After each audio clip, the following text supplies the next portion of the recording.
Hola a todos, hoy es sábado, 20 de junio de 2026 y nuestro querido amigo Pravin Soni está aquí con nosotros. Bienvenido, Agra. Muchas gracias, Nima, por invitarme. De verdad, muchas gracias. Sí, por fin tenemos el documento del memorando de entendimiento y las dos partes están hablando de ello. Se ven las repercusiones en Israel y cómo está reaccionando la gente allí. No lo quieren, lo ven como una gran derrota para Israel. Y parece que la administración Trump está de alguna manera satisfecha. Están contentos con el memorando, por eso lo firmaron. Donald Trump lo firmó en Francia, en Versailles. El lugar tiene, de algún modo, un valor histórico. Y la parte iraní está algo escéptica con lo que está ocurriendo. Ayer, el liderazgo iraní salió y publicó un comunicado diciendo que había dado permiso al gobierno iraní para negociar. Y añadió, yo pienso de otra manera, pero he dado permiso al gobierno para negociar. Por cierto, fue la misma postura del anterior líder supremo en el caso del acuerdo nuclear, el JCPOA. Dijo exactamente lo mismo.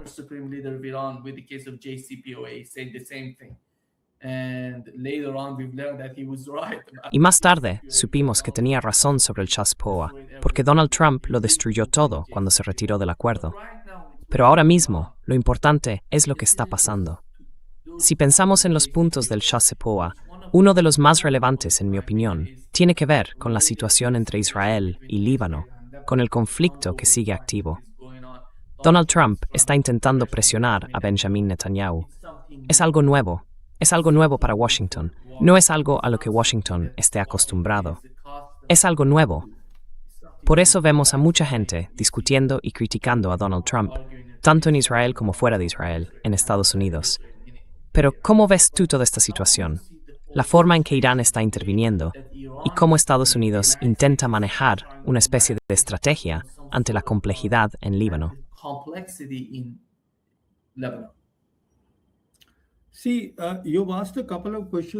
Mira, has hecho un par de preguntas. Vamos a ir una por una. En cuanto al memorando de entendimiento, en mi opinión, tanto Irán como Estados Unidos están interesados en que este acuerdo funcione, en que avance hacia un pacto. Eso significa que después de 60 días, y más allá de esos 60 días, pueden ampliarlo si ambas partes están de acuerdo. Ahora bien, en lo que respecta al presidente Trump, él quiere que la guerra termine, y hay muchas razones por las que lo digo. Para los estadounidenses, la guerra ya se ha acabado. Una de las razones es que en realidad el presidente Trump hoy no tiene ninguna opción militar, mientras que los iraníes sí tienen muchas opciones militares y también económicas. Pueden causar dolor económico a nivel global, pueden bloquear el estrecho del Mar Rojo cuando quieran, así que tienen demasiadas opciones. Y segundo, en mi opinión, el presidente Trump quiere ser recordado como el presidente de la paz.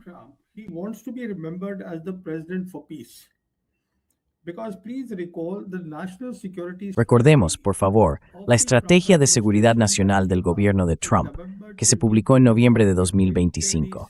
En ese documento se decía claramente que el presidente Trump quería que su legado fuera el de un presidente de la paz. Así que se ha metido en una guerra equivocada y ahora quiere salir de ella para conservar ese legado. Hay otro punto importante. En 2025, el presidente Trump cambió el nombre del Departamento de Defensa y lo llamó Departamento de Guerra. Y hace poco escuchamos que Pete Hegseth, el secretario de Guerra, ha solicitado al Congreso de Estados Unidos un presupuesto para el año 2027 de nada menos que $1,5 billones. Lo que quieren hacer, básicamente, es salir de esta guerra en Asia Occidental y girar su atención hacia el Océano Ártico, porque ahí es donde están los problemas para la administración Trump.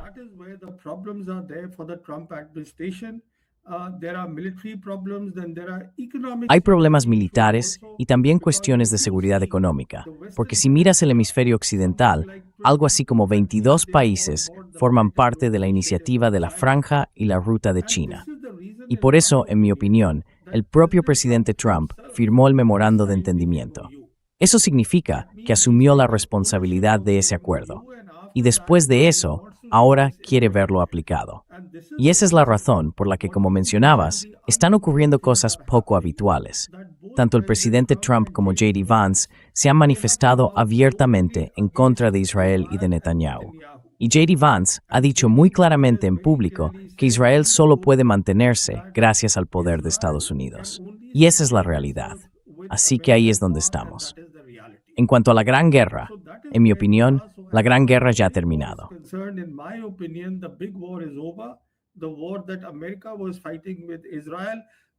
La guerra que Estados Unidos estaba librando con Irán ha terminado, pero nos quedamos con el Israel beligerante. Ahora bien, en lo que respecta a los israelíes, todo el mundo sabe que tienen sus propios objetivos de guerra, así que seguirán haciendo lo que están haciendo en el Líbano. Ahora, aquí hay dos cosas importantes. Si miras el memorando de entendimiento, pide dos cosas. La primera, que haya paz en todos los frentes. Eso significa que todos los aliados de los iraníes, es decir, todo el frente de resistencia, deben calmarse. Eso incluye al Líbano, e incluye también el alto el fuego en el Líbano que los israelíes deberían acordar con Hezbollah. Esa es una parte. La segunda es que debe mantenerse la integridad territorial del Líbano.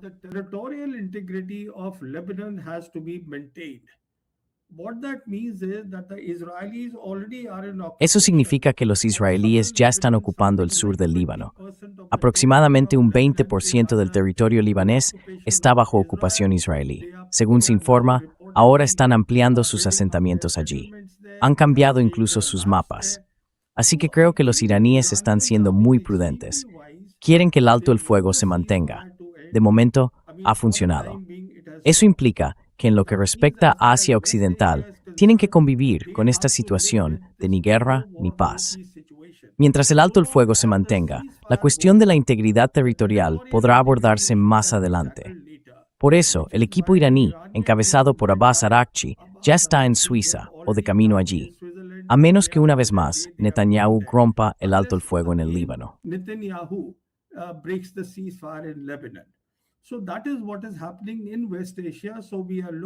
Eso es lo que está ocurriendo en Asia Occidental. Estamos ante lo que yo llamo una situación de ni guerra ni paz. Las maniobras de Netanyahu no van a desaparecer, no solo allí, sino también en Gaza. Si te fijas, desde que se declaró el alto el fuego en Gaza en octubre, Netanyahu, algo así como 1,000 civiles, han sido asesinados. Allí se está cometiendo un genocidio. No están recibiendo ayuda humanitaria y todo es por culpa de Netanyahu. Así que los sionistas seguirán con sus actividades. Esa es una parte. La segunda parte, muy interesante que lo menciones, tiene que ver con el líder supremo de Irán, el Ayatollah Khamenei. Ahora bien, lo que ha pasado es que los iraníes, si miras el memorando de entendimiento, han conseguido mucho y deberían conseguir mucho porque han ganado la guerra. And they should get a lot because they have won the war. It's simple as that. This is not a MOU which has been done. Así de simple. Esto no es un memorando de entendimiento firmado en tiempos de paz, donde ambas partes tienen que ganar. Así que todos esos berrinches que se están viendo en Estados Unidos, de los responsables políticos, de los medios, del propio establishment, diciendo que Trump ha dado más a Irán en el memorando de lo que ha recibido a cambio, no tienen fundamento. Porque este memorando es consecuencia de una guerra que Irán ha ganado de forma contundente. Una vez entendemos eso, el problema ahora es que hay muchas voces iraníes que dicen que Irán debería tener armas nucleares. Así que, en mi opinión, lo que ha hecho el líder supremo es tener también en cuenta esas voces y emitir una declaración diciendo que su postura es distinta de la del presidente.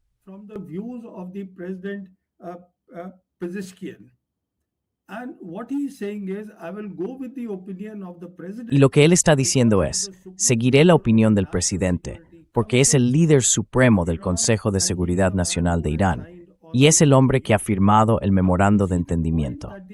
Ahora bien, lo que los iraníes deben entender es algo que su propia dirigencia ya ha comprendido. Es muy sencillo.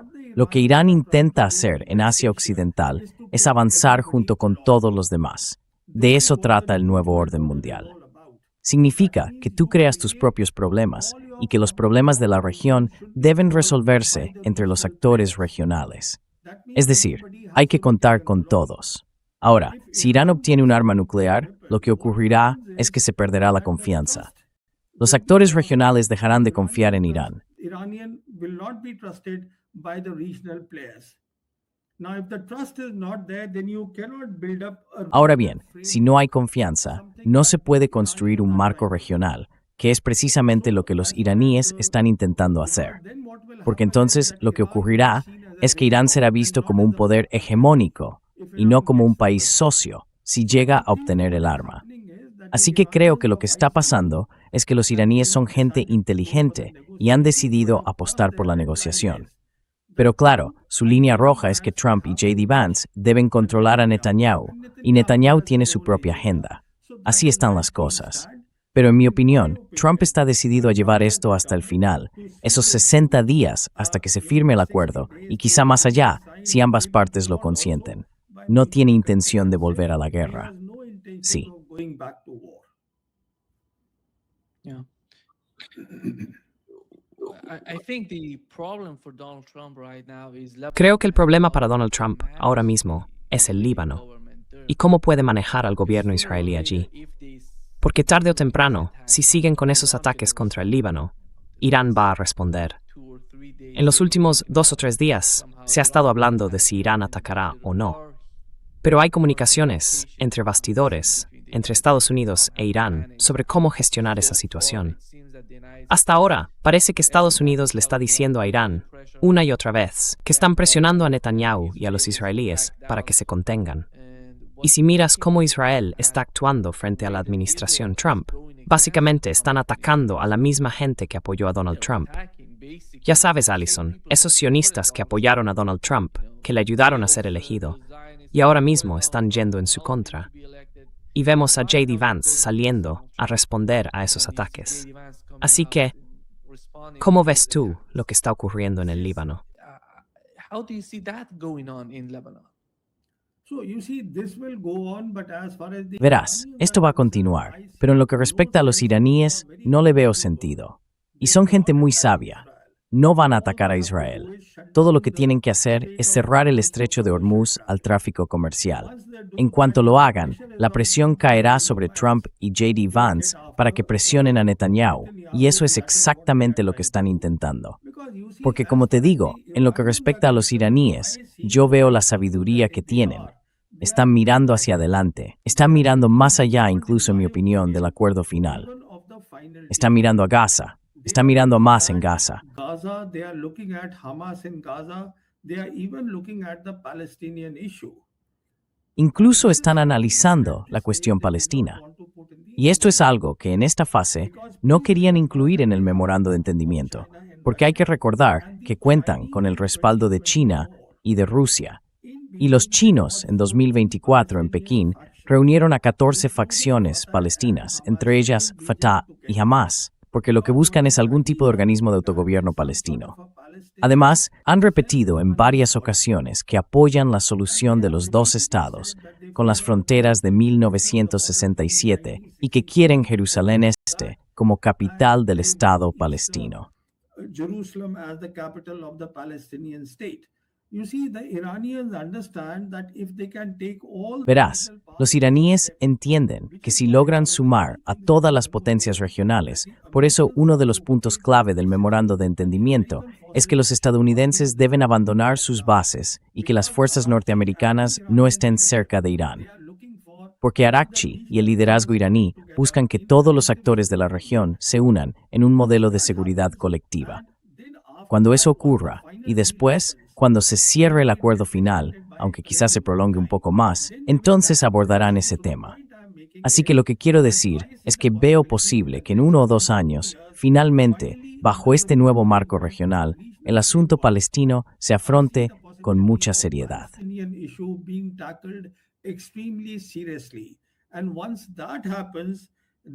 Y cuando eso ocurra, en lo que respecta a esos sionistas, se verán reducidos a su verdadera medida.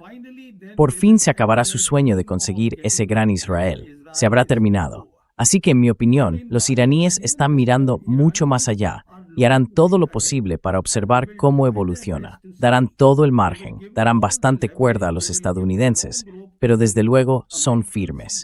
Para ellos es una línea roja. El ataque contra Hezbollah tiene que parar. El terrorismo de Israel en el Líbano tiene que parar. De lo contrario, cerrarán el estrecho de Hormuz. Y ahí es donde estamos. Otherwise, they shut down the Strait of Hormuz, and that is where we are. You mentioned that Iran Has mencionado que Irán no quiere ser y que la gente en Irán no quiere ser el poder hegemónico en la región. Estoy totalmente de acuerdo, porque no he visto nada, ningún indicio de que tengan esa intención.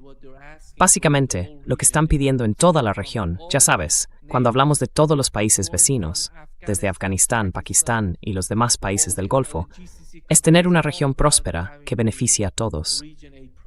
No se trata de dominar, porque por ejemplo, en el caso de Irán y Pakistán, que es uno de los mejores ejemplos, durante mucho tiempo estos dos países han estado muy cerca el uno del otro.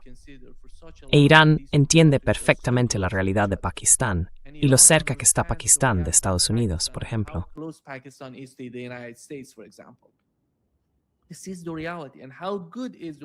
Esa es la realidad.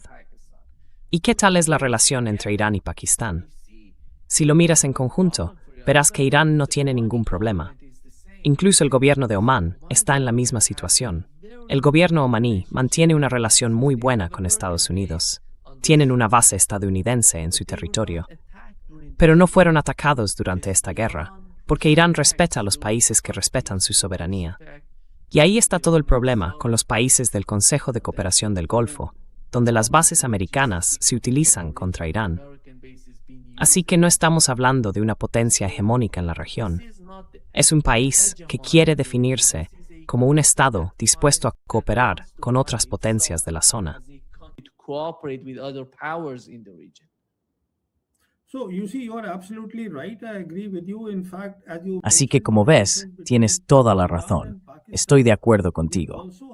De hecho, como mencionabas las relaciones entre Irán y Pakistán, también tenemos que recordar que en la versión iraní del Memorando de Entendimiento lo han llamado el Memorando de Islamabad. Es decir, para los iraníes, dentro del nuevo marco regional que intentan construir con la ayuda de dos grandes potencias, China y Rusia, Pakistán va a tener un papel muy importante y central en Asia Occidental dentro de ese marco regional. Por eso han mencionado específicamente a Pakistán.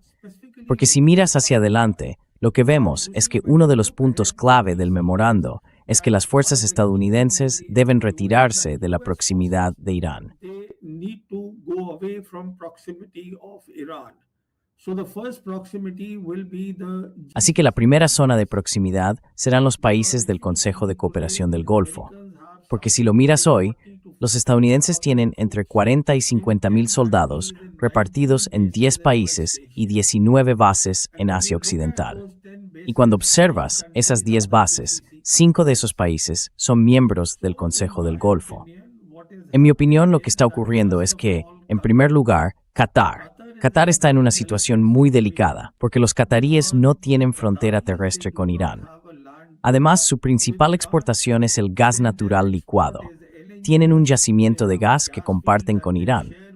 Luego, el cuartel general avanzado del Mando Central estadounidense está allí, en Qatar.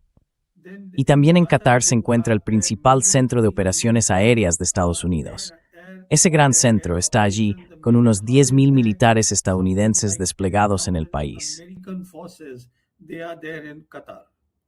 So the Qataris already, like the Saudis, Así que los cataríes, al igual que los saudíes, ya han cerrado un acuerdo de seguridad con el ejército de Pakistán. Lo mismo ocurre con los cataríes, que también están en conversaciones. Y en mi opinión, con el paso del tiempo, aunque hoy vemos que los Emiratos Árabes Unidos están explorando rutas distintas porque no quieren usar el Golfo Pérsico, básicamente están mirando hacia la ruta este-oeste.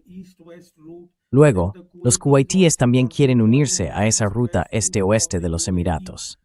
Así que, en definitiva, lo que veo es la posibilidad de que surja un marco regional. Irán ha ganado la guerra contra la mayor potencia militar del mundo, Estados Unidos, y ha sido una victoria decisiva, como ya dije, porque todavía tienen opciones, pero no va a desempeñar un papel hegemónico en absoluto. it will not play a hegemonic role at all. It will look at a regional framework, and that is where they are Van a moving centrarse en un marco regional, y ahí es donde se están moviendo con más lentitud. Y por eso mismo, Abbas Araghchi, cada vez que Irán hace algo, se pone enseguida al teléfono para hablar con todos los actores de la región, con sus homólogos, con Sergei Lavrov, con Wang Yi, está en contacto con todo el mundo, también con el liderazgo en Pakistán. Así que el punto que quiero destacar es que Irán está actuando de una forma extremadamente sensata. Y lo que han pedido, pese a lo que diga el establishment estadounidense, lo que han pedido es muy razonable. Y en este memorando de entendimiento, lo importante es que lo que han solicitado representa el mínimo. No se van a apartar de eso. They will not deviate from that. Otherwise, as far as they are concerned, they have the Por lo demás, en lo que a ellos respecta, tienen la opción de cerrar el estrecho de Hormuz.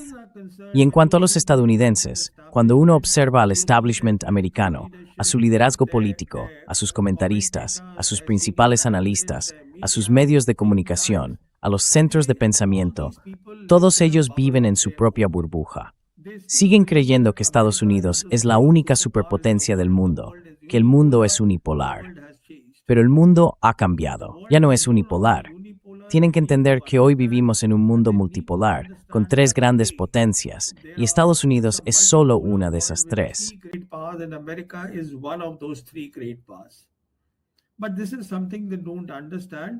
Pero esto es algo que no entienden, porque no quieren entenderlo. Ese es el nivel de arrogancia que existe entre los estadounidenses. No quieren aceptar que el mundo está entre dos órdenes, que se está configurando un nuevo orden mundial. Y aquí viene lo más interesante que me gustaría decir sobre lo que es ese nuevo orden mundial, si me permitís un minuto para explicarlo. El orden mundial actual, del que hablamos, que es un orden hegemónico, se basa en dos fortalezas excepcionales de Estados Unidos: su poder militar y el dólar como moneda de reserva mundial. Este orden es un orden hegemónico. Es un orden en el que Estados Unidos hace y deshace las reglas a su antojo.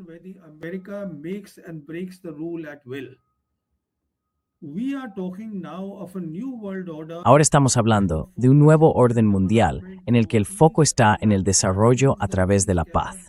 Y eso significa que la paz no puede ser una paz absoluta, porque una paz absoluta acaba generando conflictos y guerras. Así que de lo que se trata es de seguridad colectiva, que es precisamente lo que los iraníes están intentando hacer. Y también se trata de que las normas estén basadas en las Naciones Unidas. Por eso, el último punto, si miras el punto 14 del memorando de entendimiento, dice claramente que el acuerdo final será respaldado por las Naciones Unidas. Eso significa que China y Rusia apoyarán ese acuerdo final cuando se presente bajo el amparo de las Naciones Unidas. Y también deja claro que no habrá injerencia en los asuntos de ningún otro país. Y eso es exactamente lo que los iraníes están intentando hacer.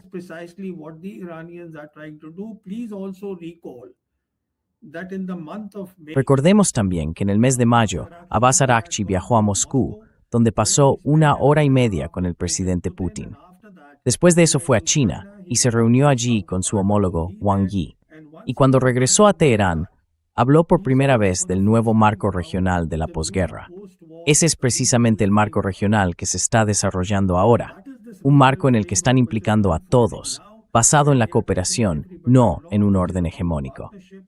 Así que lo que quiero decir es que este nuevo orden mundial lo veremos desplegarse por primera vez en el mundo, en Asia Occidental, una vez que se cierre este acuerdo final. En mi opinión, es el desarrollo más interesante a nivel global.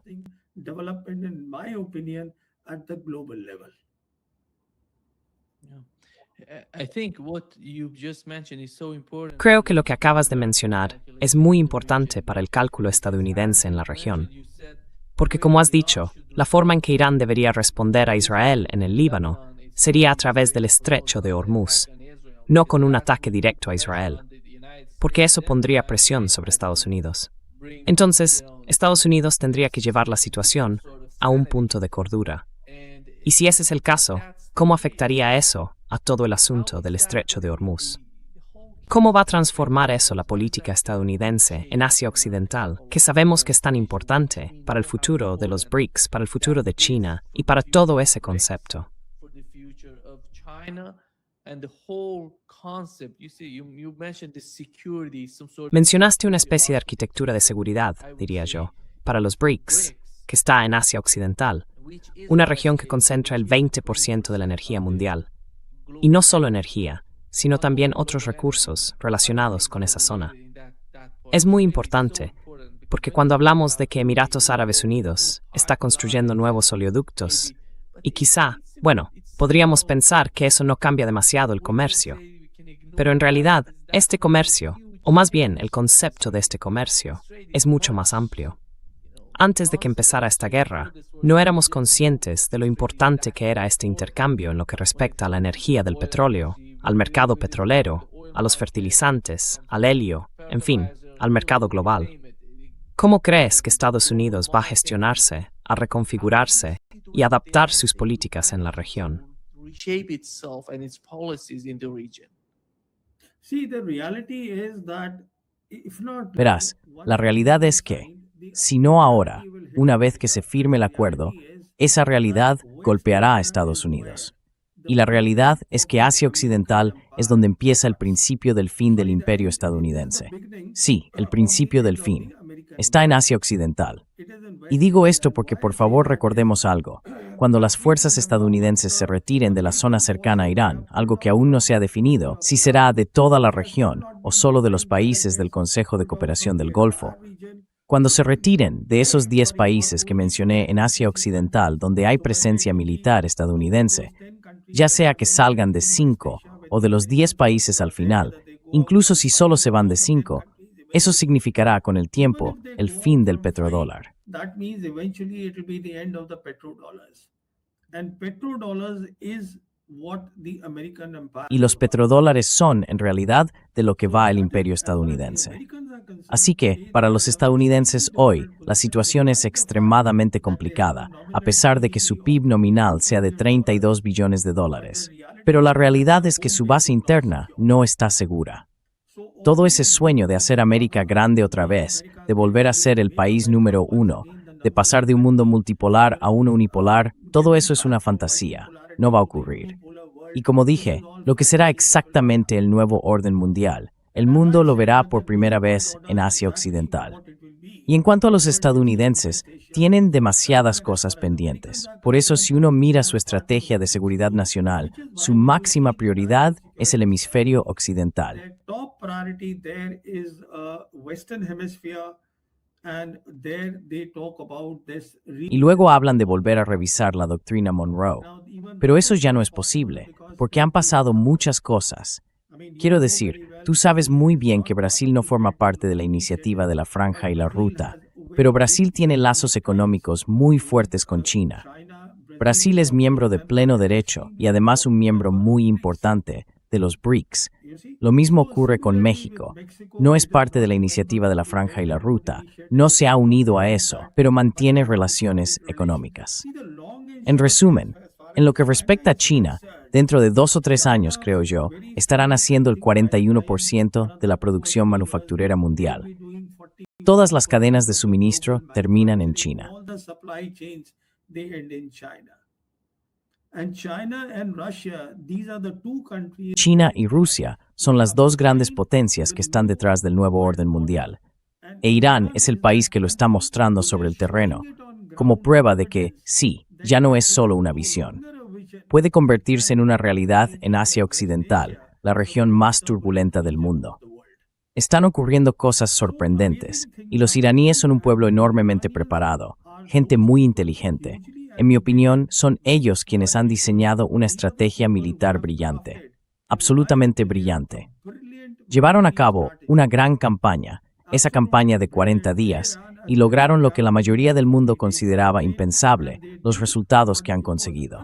Así que claramente, los iraníes están pensando con visión de futuro, y creo que Irán será un miembro muy importante de este nuevo orden mundial del que estoy hablando.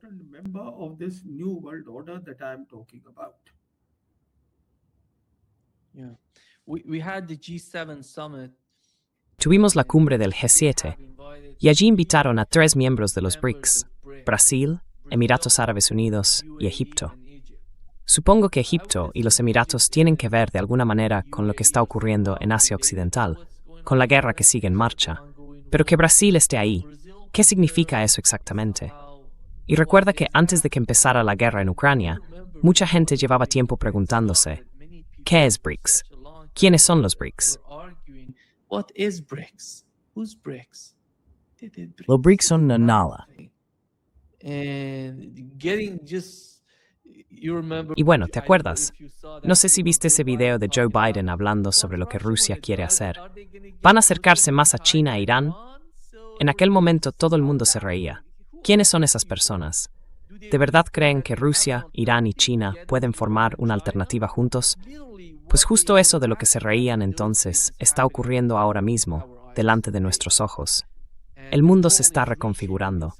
Por eso invitaron a Brasil, a los Emiratos Árabes Unidos y a Egipto a la cumbre del G7. ¿Y qué significa realmente eso? See, What Nima, is your understanding of that? yeah. See, Nima, what's happened is that as far as G7 is Mira, concerned, Nima, lo que ha pasado es que, en lo que respecta al G7, el G7 básicamente se ha quedado atrás. Si miras el PIB, representa alrededor del 29% del total mundial, ya sabes, del PIB global, mientras que los BRICS están hoy en algo así como un 32% más o menos.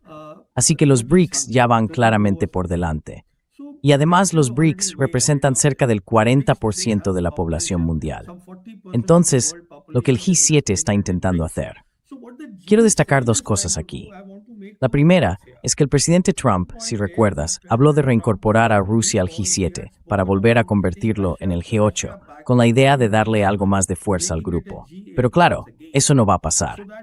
Los europeos nunca van a aceptar algo así. Now, of course, that will not happen. The Europeans will never agree to that. So now they have brought in these 3 countries. Así que ahora han incorporado a estos 3 países fuera de los BRICS porque de alguna manera están diciendo que están ampliando el G7. Aunque estos 3 países no son socios del G7, básicamente forman parte del programa de acercamiento. Pero en mi opinión, incluso quiero decir, Brasil ha ido, lo cual está bien, porque Brasil está en el hemisferio occidental. Pero sinceramente, no le veo sentido a que India vaya, teniendo en cuenta que este año India tiene la presidencia de los BRICS. En 2024 tiene la presidencia. India ostenta la presidencia y hay muchas cosas que hacer aquí. Aún así, esta es la opinión, o más bien la decisión que ha tomado el gobierno de la India. Something that decision that the government of India has taken. So the point I'm making is that if you look at Lo que quiero decir es que si miras al G7 y ves las fisuras dentro del G7, te das cuenta de que hoy la Unión Europea está completamente fragmentada, porque el mundo ha cambiado, se ha desplazado del eje transatlántico. Incluso los propios estadounidenses se están alejando de ahí. Les están diciendo a los europeos, os toca a vosotros hacer el trabajo duro en la OTAN. Si no, nosotros no tenemos nada que ver con la OTAN. Porque en lo que respecta al presidente Trump, como ya he dicho, su principal preocupación es el hemisferio occidental. Y después de eso, su foco está en China, en el Pacífico occidental. Y es ahí donde ahora están concentrando sus esfuerzos para reforzar sus capacidades militares, no a través de la competencia armamentística, sino mediante la disuasión. Quieren fortalecer su poder militar en esa región con la ayuda de sus socios. there with the help of the partners. So everywhere, whether it is in Europe or it is Así que, en todas partes, ya sea en Europa o en Asia Oriental frente a China, los estadounidenses están pidiendo a sus socios que hagan el trabajo duro. En un momento como este, cuando se enredan en Asia Occidental, es un terreno complicado para Trump. Está claro que no hubo una valoración real de lo que implica una guerra. No hubo comprensión de la resistencia del pueblo iraní, de que se trata de un Estado con una civilización milenaria. No hubo conciencia de la historia del pueblo iraní. Nada de eso se tuvo en cuenta, y él fue arrastrado a esta operación. Fue inducido a error en esta operación por Netanyahu. Y ahora quiere salir de ella, y creo que lo hará, a pesar de todas las críticas y de todos los problemas que pueda estar enfrentando en Washington. all the problems that he may be facing in Washington, I see a great possibility. And Veo una the gran values that posibilidad. you have Incluso los iraníes están interesados en que este memorando de entendimiento salga adelante, porque tienen cosas que hacer más allá de ese acuerdo. Y puede que no se cierre en 60 días, digamos en 90, o quizá un poco más. Pero si se logra, será un gran avance para Irán y para el nuevo orden mundial.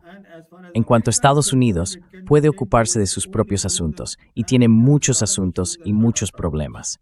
Así que lo que realmente se interpone en el camino es Israel y los sionistas. Son ellos quienes están creando los problemas. Y son ellos a quienes ahora el presidente Trump y su vicepresidente tienen que controlar. Tienen que encargarse de eso.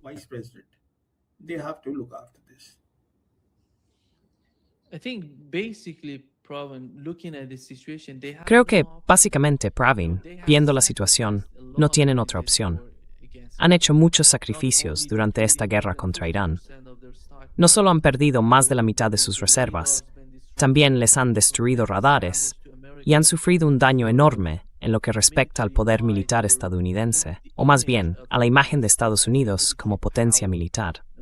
Algo así como 17 bases en la región fueron atacadas y destruidas por las fuerzas iraníes. Si a todo eso le sumas las repercusiones económicas de la guerra, la presión que ejercieron sobre sus aliados en Oriente Medio, en Japón, en Corea del Sur, los europeos también estaban sufriendo por la guerra. Cortaron el suministro de petróleo y gas de Rusia, el gasoducto Nord Stream, y perdieron el acceso al Golfo Pérsico. Todo eso tuvo enormes consecuencias para la política exterior de Estados Unidos, no solo en el plano militar, sino también en el económico. Así que, en el fondo, lo que estos sionistas están pidiendo es una receta para el desastre para Estados Unidos si siguen metidos en esta lucha, en esta guerra.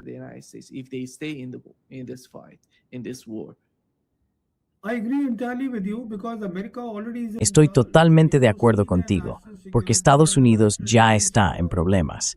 Si miras su estrategia de seguridad nacional y de defensa, la estrategia de seguridad nacional y la estrategia de defensa de la administración Trump, queda muy claro que la máxima prioridad es el hemisferio occidental.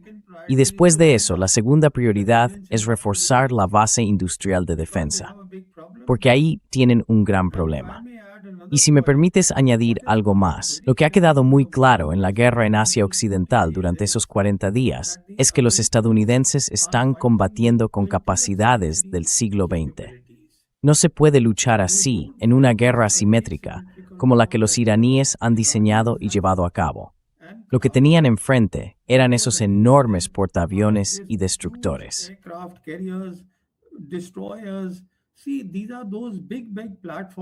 Mira, estas son esas grandísimas plataformas que son totalmente vulnerables, son objetivos fáciles, son blancos para los misiles iraníes, para los drones iraníes. Y los iraníes han demostrado en esos 40 días todo lo que son capaces de hacer y hasta dónde pueden llegar. Y además, claro, contaron con la ayuda de las capacidades espaciales chinas, que son enormes, para mejorar la precisión de sus misiles, de sus drones y de sus enjambres. Así que, el punto que quiero destacar es que Estados Unidos tiene que salir de su propia burbuja, darse cuenta de que el mundo ha cambiado de forma drástica y reconocer que se ha metido en una guerra tremendamente equivocada. Tiene que entender que quedarse aquí más tiempo ya no responde a los intereses de Estados Unidos.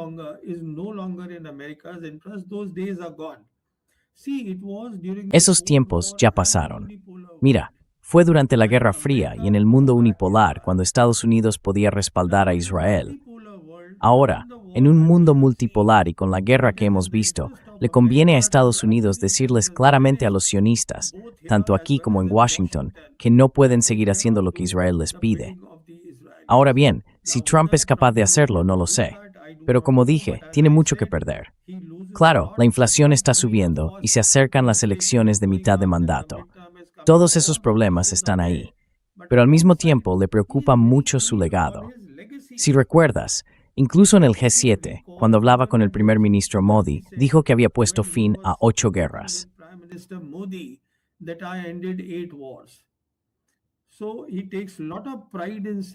Así que él se siente muy orgulloso de decir que ha terminado las guerras, porque quiere que lo vean como el presidente de la paz. No creo que, con ningún otro presidente, la estrategia de seguridad nacional que sale de la Casa Blanca haya mencionado de forma tan explícita que el presidente quiere que su legado sea el de un presidente de la paz. Eso es lo que ha hecho Trump. Está muy pendiente de eso, casi obsesionado. Quiere volver a ese punto, o al menos quiere ver algo de su presidencia, un legado que deje atrás. Y repite una y otra vez, he terminado la guerra. Pero en realidad empezó una guerra. Se metió en una guerra equivocada, así que ahora tiene que salir de ella. Yeah. And we know that Y sabemos que si miramos el panorama general, mucha gente diría que toda la agenda detrás de la guerra en Ucrania y la guerra en Oriente Medio tiene como objetivo llegar a China. ¿Y dónde está China? ¿Cómo ves a China hoy, observando cómo Estados Unidos lidia con sus propios problemas, tanto en política exterior como en relación con Ucrania e Irán? En el fondo, Donald Trump llegó al poder hablando de traer de vuelta los empleos a Estados Unidos, de recuperar la producción nacional. Pero nada de eso está ocurriendo ahora. Todo gira en torno a la guerra. Todo se centra en algo nuevo, el estrecho de Hormuz, que no era un tema antes de que empezara esta guerra. Y si lo pensamos bien, en Ucrania no ha pasado nada hasta ahora. La guerra sigue su curso.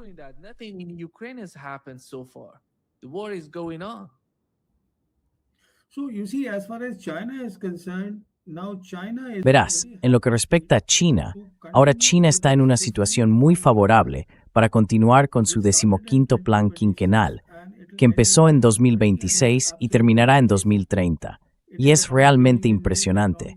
Se trata de incorporar nuevas tecnologías, sobre todo inteligencia artificial, en las aplicaciones y en la industria. Es algo increíble lo que han diseñado para su 15º plan quinquenal, así que tienen mucho tiempo para trabajar en ello. Y en cuanto a los estadounidenses, está muy claro que ya no están pensando en una competencia militar con China, quieren reforzar su propia capacidad. Así que los chinos están muy satisfechos con eso. Pero si hablamos de quién gana, ahí es donde quiero ofrecer una perspectiva un poco diferente.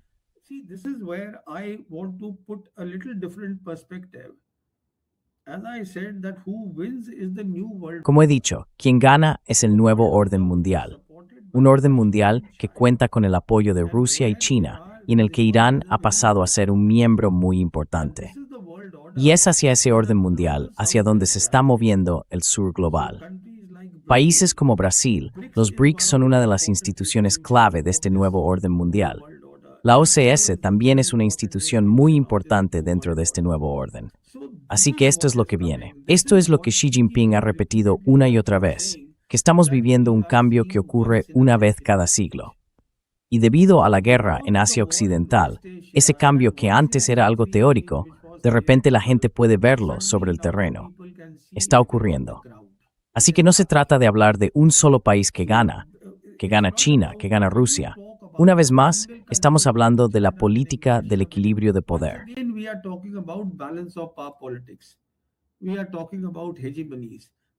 Estamos hablando de hegemonías. Pero eso no es de lo que habla el nuevo orden mundial. Como dije, su visión es completamente distinta. En lo que respecta a los chinos, ellos lo tienen muy claro. Si China gana, si China prospera, entonces también prospera el sur global. ¿Y por qué prospera? Porque ¿qué es hoy el sur global? Son sobre todo los países de la iniciativa de la Franja y la Ruta. La mayoría de esos países pertenecen al sur global, allí donde ha llegado la iniciativa. Así que China está satisfecha con esa parte. Por supuesto, también se trata de prosperidad. Es importante para China y por tanto también lo es para Rusia, para el presidente Putin. Así que el punto que quiero destacar es que el viejo orden está decayendo rápidamente y el nuevo orden mundial ya se puede ver sobre el terreno. Grandes cambios en el mundo, Nima. Así es como yo los veo.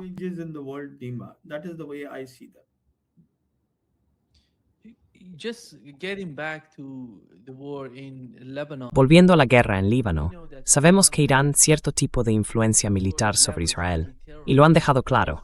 Si atacas Beirut, si atacas Dahiyya, en la parte sur, nosotros atacaremos el norte de Israel. Y ¿cree que la administración Trump se quedará al margen y permitirá que Irán haga eso para presionar a Israel? and letting Iran doing that to put pressure on Israel? See, as I said, this was happening before Verás, the MOU como was dije, signed. esto ya estaba ocurriendo antes de que se firmara el memorando de entendimiento. Los iraníes son gente sabia. Ahora lo que podrían hacer es cerrar el estrecho. Realmente no tienen motivo para hacerlo ahora, o podrían hacer que los hutíes lo hicieran. Mira, su frente de resistencia, como ellos lo llaman, podría hacerlo. Pero los iraníes, por lo que a ellos respecta, en mi opinión, se mantendrán fieles a este memorando y esperarán que se traduzca en un acuerdo final. Eso es lo que les conviene, porque tienen muchas otras cosas que hacer más allá de eso. Y mientras avanzan en ese camino, necesitan contar con todos los países de la región, tener a Pakistán de su lado.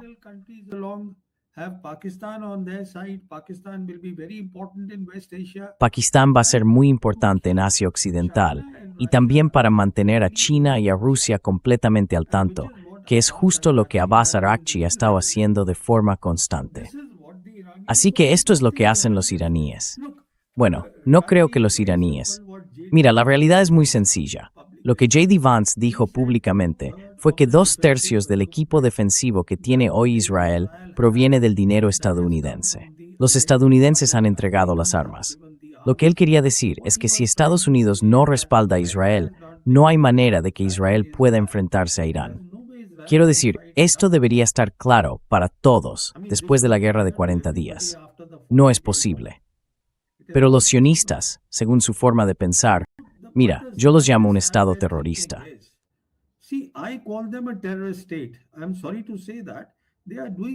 Lamento decirlo, pero están cometiendo un genocidio, matando a gente inocente en Gaza. ¿Qué están haciendo? Había un alto el fuego. Quiero decir, 2 millones de personas en Gaza viven allí en una prisión al aire libre a las que se les ha negado la ayuda humanitaria. Les están negando las medicinas, estos sionistas. Entonces, ¿cómo se puede estar del lado de esos sionistas? Tengo un problema con eso. Así que la solución tiene que ser que, en este nuevo marco del que estamos hablando, en el marco regional posterior a la guerra, los chinos, los rusos, los iraníes y los actores de la región empiecen de verdad a abordar la cuestión palestina. Eso es fundamental.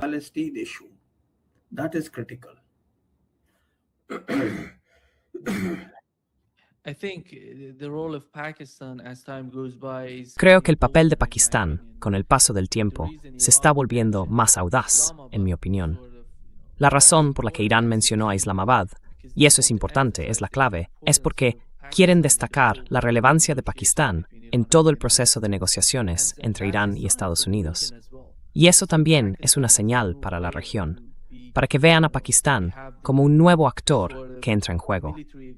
Tenemos ese nuevo acuerdo militar entre Pakistán y Arabia Saudí que me parece importante a largo plazo, porque si Pakistán va a ofrecer apoyo militar a Arabia Saudí, entonces cuentan con una especie de paraguas nuclear en lo que respecta a Israel. They have some sort of nuclear umbrella when it comes to Israel, because the only country that has nuclear weapons is Israel. Porque el único país que tiene armas nucleares es Israel. Entonces, ¿de quién tienen miedo? De Israel, no de Irán. Y estaban moviéndose entre bastidores. Lo que me pareció interesante fue que, desde que empezó la guerra, al cabo de 4 días, parece que, la guerra empezó el 28 de febrero, y el 5 de marzo, por lo visto, Arabia Saudí contactó con Irán. Estaban hablando entre bastidores con los iraníes. Y no solo Arabia Saudí, también Qatar. Nosotros no formamos parte, ¿Vos parte esto? We are not part of this. We don't want to be part of this. Yeah. Nima, a bit Sí. about Mira, Pakistan. Nima, un poco sobre Pakistán, si me permites. Verás, Pakistán ha estado junto a Arabia Saudí desde los años 70. Ha sido un actor activo en Asia Occidental. Lo que pasó es que el año pasado, en 2025, sí, el año pasado, los saudíes y los pakistaníes firmaron un acuerdo formal de defensa. Y mucho de eso tiene que ver con la operación Sindoor, ese enfrentamiento de 4 días que tuvo lugar en mayo de 2025 entre India y Pakistán, donde todos esos países de la región, incluidos los Estados Unidos, llegaron a la conclusión de que los pakistaníes habían actuado mejor. Y los israelíes son conscientes de ello. Así que hoy, Pakistán, también en capacidades convencionales, se ha convertido en un actor muy importante frente a Israel.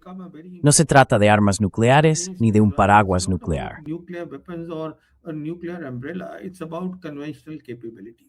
En mi opinión, se trata de capacidades convencionales. Y en lo que respecta al tema nuclear, no creo que nadie vaya a usar armas nucleares, porque bueno, el líder norcoreano ya ha dicho abiertamente que si los israelíes las usan, él se pondrá del lado de Irán. Así que el punto que quiero destacar es que sí, estoy completamente de acuerdo contigo en que Pakistán, como ya he dicho, va a desempeñar un papel extremadamente importante en este nuevo orden mundial. Y estoy totalmente de acuerdo contigo. Por eso los iraníes llaman al memorando de entendimiento el memorando de Islamabad y están en contacto constante. De hecho, el ministro del Interior, mientras hablamos, tengo entendido que está ahora mismo en Teherán para mantener conversaciones con Pakistán. Así que se puede ver a Pakistán, aunque esté en el sur de Asia, como un actor clave en todo esto.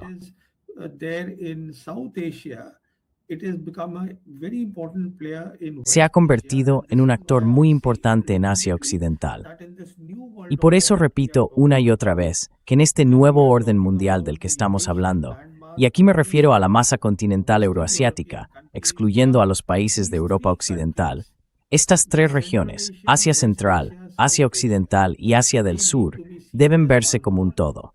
Y Pakistán está desempeñando un papel importante en toda esta región por una razón muy sencilla. Hoy en día, Pakistán es el único país del mundo que mantiene buenas relaciones con las tres grandes potencias, Estados Unidos, China y Rusia, en este mundo multipolar. Eso es algo excepcional. Así que Pakistán en ese sentido ha hecho algo realmente notable. Y bueno, gran parte del mérito corresponde al gobierno.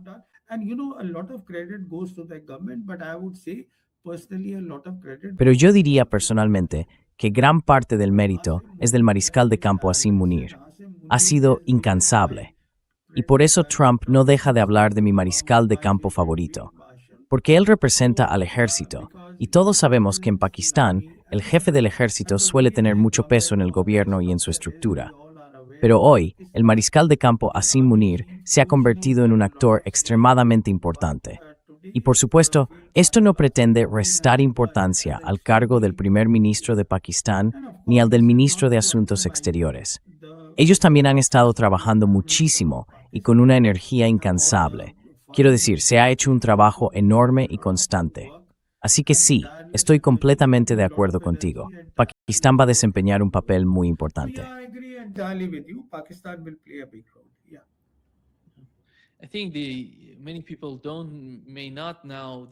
Creo que mucha gente quizá no sepa que los lazos entre Irán y Pakistán van más allá de ser países vecinos. Son lazos culturales. En lo que respecta al idioma persa, esas raíces son muy profundas entre Irán y Pakistán. Y esa es la realidad.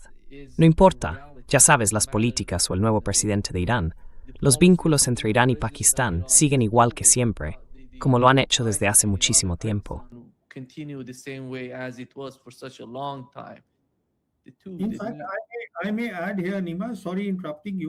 Perdona que te interrumpa, Nima, si me permites añadir algo. No se trata solo de Pakistán, con quien los iraníes tienen vínculos. Antes de 1947, Pakistán e India eran un solo país. Así que en realidad hablamos de los lazos profundos con el Hindustán de antes de 1947. Y todavía hoy, en lo que respecta a la India y a su gente, los iraníes mantienen vínculos culturales muy estrechos, muy profundos. Por eso no se trata solo de Pakistán, también se trata de la India, con la que Irán tiene lazos muy fuertes. No hay ninguna duda de eso. Sí.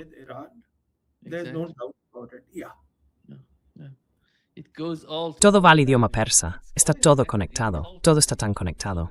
Exacto. Por eso sigo diciendo que en el nuevo orden mundial es importante que India y Pakistán trabajen juntos.